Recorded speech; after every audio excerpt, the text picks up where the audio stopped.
Hi there! Last time you saw me put the deck together. Now it's time to glue it more permanently together.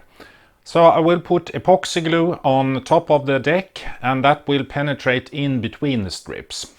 I will also start to put some epoxy on the more flatter surfaces, the plywood surfaces, as it's good to have those pre-done before you install them.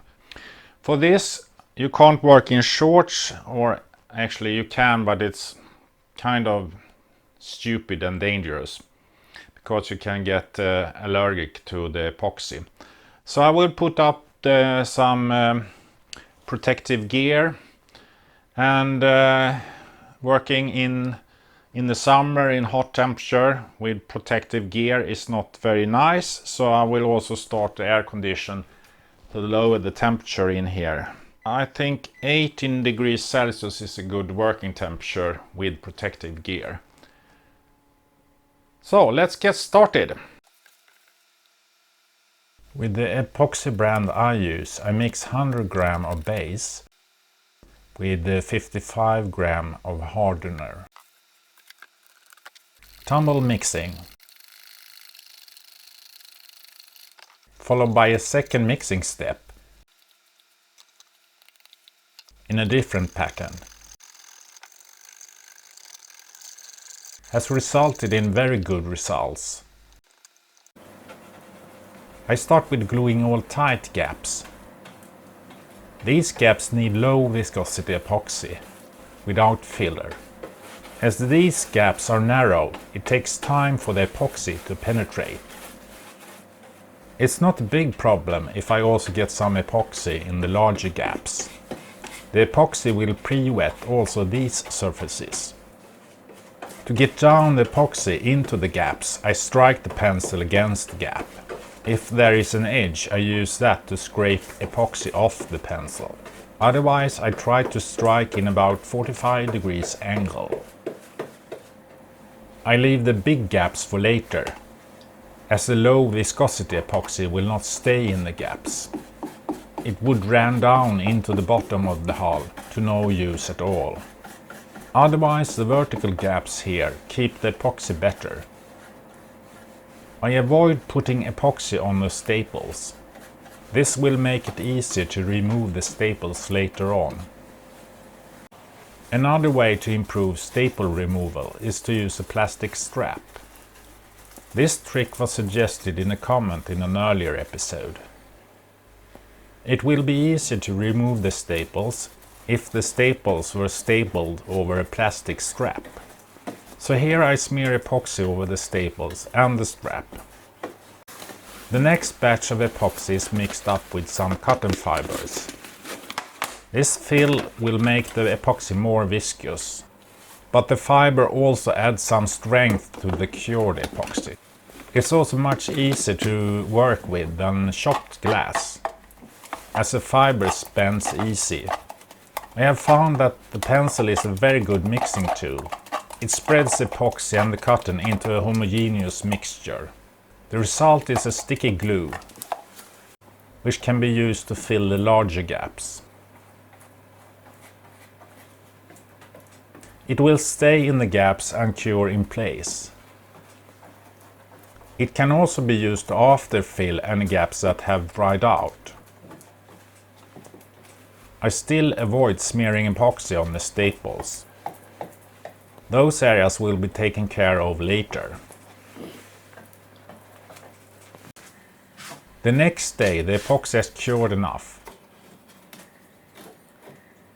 for me to remove the staples. I like using a mazel and something to bend against. If I haven't smeared epoxy around the staple, it will give in, and the staple can be removed with the pliers. Now let's see if the plastic strap method works. It is possible to get in between the wood and the staple, and the staple can be removed. So yes, I can recommend this method. However, it's a bit more costly as you need to add the strap cost, without any other benefit than that you can smear epoxy on the staples. However, if you have been a bit careless, like I have been here, you can avoid this surgical operation.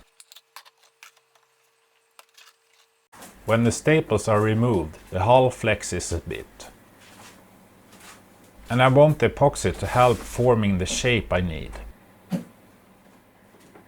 Thus I clamp the bow. Screw back one screw and clamp the side.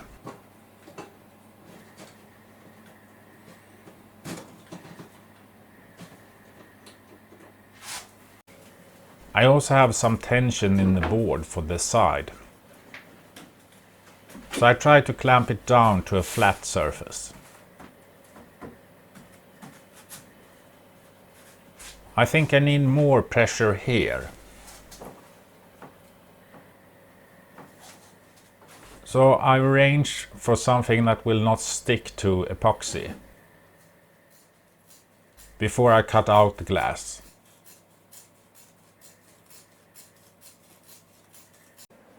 With this batch of epoxy I will get glass on one side of the board. I pre-wet the surface with a thick layer of epoxy. Some of the epoxy will be sucked into the board, and I want enough to be left for the glass. To avoid wrinkles, I work from the middle and outwards. I add some epoxy where it's dry.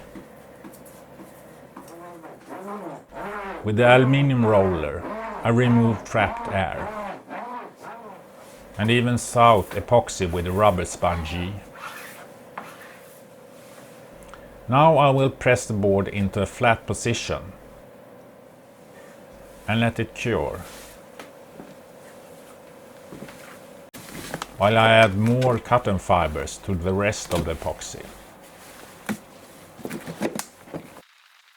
to fill out the wider gaps. I also need an intermediate thick epoxy batch to fill the staple holes and the gaps still left around. After a few hours I'm back with a low viscosity batch of epoxy. The earlier laid epoxy is still a bit sticky. After removing the weight, I add a second layer of epoxy. Now I can press down bubbles, while adding the finishing layer to this side, without the glass floating up to the surface. After using all excess epoxy on the left unevenness in the hull, this is the result of today's episode.